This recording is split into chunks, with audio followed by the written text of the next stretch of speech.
A lot of people are asking, ano raw ho ba talaga, bakit ganun na lamang kagalit po ni Senador Antonio Trillanes sa iyo at sa iyong pamilya? What happened?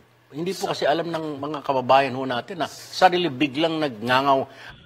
Ngayon, kung nagtataka kayo kung bakit galit na galit si Trillanes kay Duterte, tingnan natin itong video ito kung saan isiniwalat ni Duterte, no, kung bakit nagalit ito si Trillanes. Siguro na insulto yung asong ulol. Tingnan natin. Akala mo natin gusto niyang balitan o gusto niya maging vice-presidente mo. Hindi po natuloy yun. Tapos after that talagang sunod-sunod na yung banat hanggang ngayon damay na yung mga anak mo dahil sa was there something na happened? Ito si Trillanes, ano ito? Salbahe na tao. Salbahe talaga to. He takes it personal kasi believe masyado sa sarili. One night before the election, tumawag siya. Hindi ko ito kilala tong to. Ayaw ko magipakita dito sa mga ganitong klaseng tao.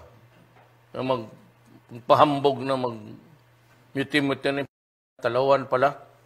Pagka ganun ka, magpakamatay ka sa prinsipyo mo, Jesus. Tapos ito siya, gusto niya akong kosa, pumunta ako sa Lindel. Ito yung picture, the only picture that I have with him. Kinausap niya ako na gusto niya mag-vice-presidente sa akin. Sabi ko, ayaw ko. Ano ho ang naging reaksyon niya, sir, nung tinanggihan niyo na makatandem niyo siya as a vice-presidente? He's a very oily person. Wala, parang sabi ko, hindi ako tatakbo. Pero hindi ko lang masabi na ikaw klaseng tao maging vice ko. Alam mo, pagkatapos ng inauguration ko, hindi pa ako nakababa, Jackson, na may putok na ng baril. Pareho kami ni Aquino. Mahulog na ako. It's very dangerous, ambitious kasi. Kaya gusto ka agad vice-presidente. Gusto ito mag-presidente.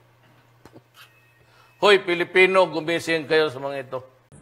No, totoo ito, no? Kasi the irony of it, no, ito kasing si Trillanes, ano to balimbing to kung saan siya makakabenepisyo, doon siya, no, sa panahon ni Aquino, nakabenepisyo siya doon.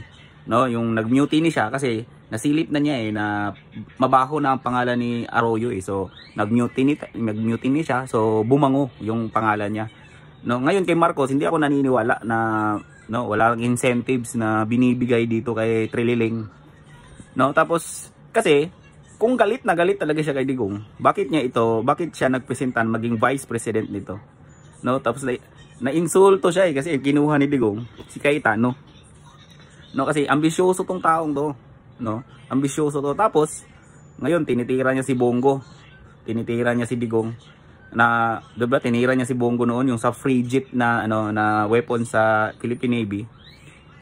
Yung parents niya mismo, no, nakikipag-deal noon sa Navy at sinabi, parang nasabi ni Bongo, hindi ako sure, parang sinabi ni Bongo na na binibenta ni Trillanes, yung pamilya ni Trillanes, yung mga kagamitang pang Navy ng mahal. No, tapos parang hindi na nga pinatulan ni Digong no. Ngayon, nagpo-file naman siya ng kaso kasi sa darating na eleksyon, tatakbo to. Hindi nga manalong mayor sa Caloocan Siguro pag tatakbo itong Crook leader, mananalo pa tong Trililing na ito.